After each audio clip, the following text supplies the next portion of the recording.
Adam Wallace here at the Roger Smith Hotel. Hey, Adam. Lucky enough to be with David Meerman Scott. Great to be here again. I love this hotel. Yeah, it's great to have you here for the event this morning, and we're all very excited about your new book. Me too. Real-time marketing and PR. And so, tell me a little bit about why you wrote this book and how it came about. So, my first job was on a bond trading desk here in New York City, down on Wall Street, and a bond trading desk, the financial markets, it's all driven on real time. Something breaks in the news, the president says something, the markets change in Japan, whatever. It affects the markets right now. And if you don't make a trade, you've lost that opportunity. It's just right now. It's happening right now. And I realized with the tools that we've got for the web on the web today, the same kind of environment, the same kind of real-time environment exists for any organization now. Something's happening in the news, something's happening with your competition, if something's happening in the marketplace, if your customers are saying something about you, there's an opportunity to react right away. And so I just thought this was so fascinating, this concept of taking the ideas of bond trading and applying them to any organization. I had to write a book about it.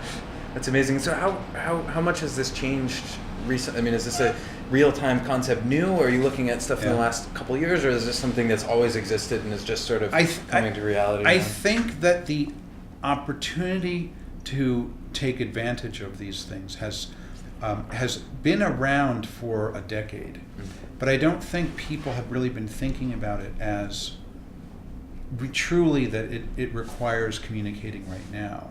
And I don't know of anybody else who's written about it in quite the same way I have. So I guess I would like to say that the concept is fairly new to most people. The reason is because with business schools, people going to get their MBAs, and with the ways that companies have been operated and the ways that business education has been developed has been around being careful. And running your business based on spreadsheets, running your business based on a campaign. If you're in marketing and PR, a campaign metaphor. We're going to launch a new product in 6 months, and we're going to lead up to there. We're going to write a press release and really put it out next week.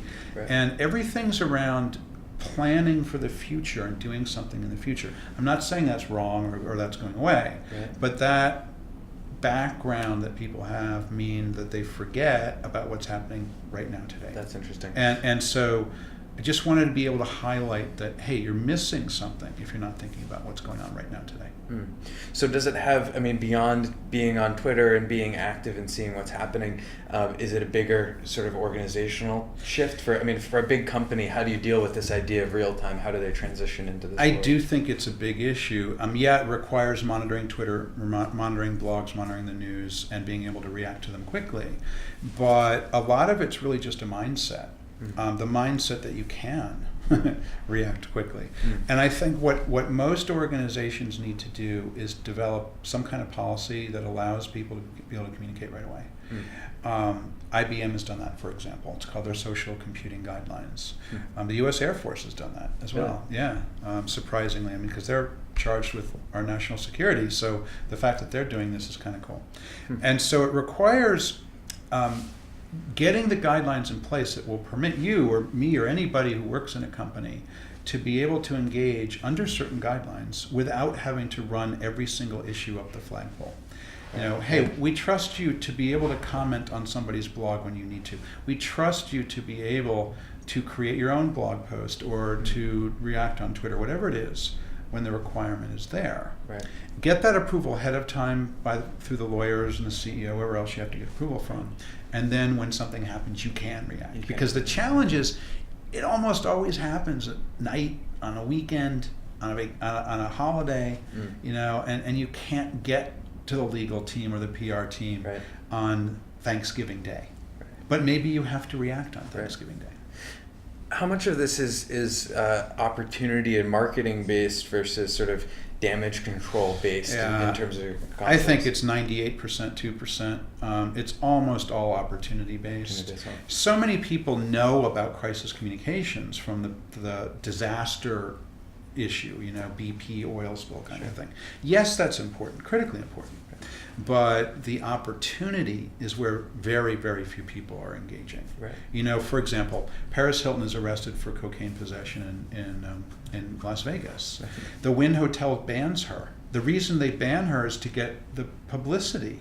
Oh, that's interesting. Now, every story that talks about Paris Hilton being arrested also mentions that the Wynn Hotels banned her. Right. That's 5,200 stories. Right. For doing virtually no work, but just by being the first person to say something related to Right. her arrest. And what did that cost them? 0. How long did it take to do? Maybe 10 minutes. Right. What's the reaction? 5,200 mainstream media stories mentioned the Wynn Hotel. Right. And does that mean someone's going to say, oh, I'm going to go register at the Wynn Hotel next time I go to Las Vegas? No, probably not. But gosh, it got their name out there, didn't it? Yeah. One of the things you talk about, the concept that I love, is this idea of microsites and not just having one main site. Could you talk about some of the opportunities that you see with that concept? So the event we're here with today was sponsored by .org, the people who maintain the registration for getting a .org based domain. And so imagine that your organization is faced with some issue that you can provide some valuable information around, perhaps a product recall, or perhaps some misinformation in the marketplace about something related to your organization or your product. The opportunity to be able to create a website right away becomes interesting. So, Toyota has had some problems in recent years because of recalls. Right. Why didn't they create ToyotaRecall.org to be able to have a place where they drive people for information about the recalls that are going on? A couple of examples of ones that actually did this was when the earthquake in Haiti happened, President Obama asked former Presidents George W. Bush and Bill Clinton to lead an effort to raise money and to raise awareness around the Haiti earthquake. They created Bush Clinton Haiti.org, I think is what the URL is. Right. And they raised $2 million the very first day, right after that earthquake hit. And they've raised over $30 million since then. Wow. So it's all about being really, really, really fast. That's amazing. Tell me sort of where you think this is going in the future in terms of real-time marketing. It's changed obviously a lot in the past 2 years, past couple of years, but do you see more companies involved in this, and how do you see this looking in the next 5 years or so? I think it's going to start to become a mainstream idea. I mean, I hope it will, because it makes so much sense for organizations to do this. I look back on the whole idea of internet marketing, and in the beginning it was kind of a nice to have. People had their magazine advertising, their TV advertising, and a little bit of internet marketing.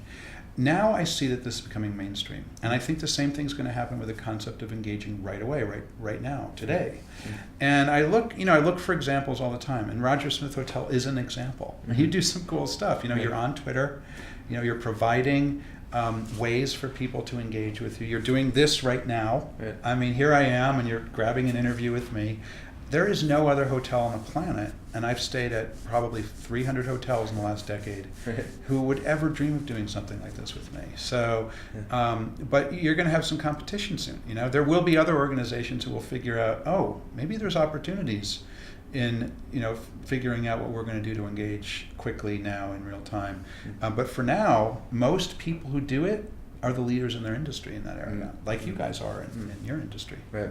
Yeah, and I think that with hotels, it takes hotels so long to transition their marketing and new concept in this traditional old business.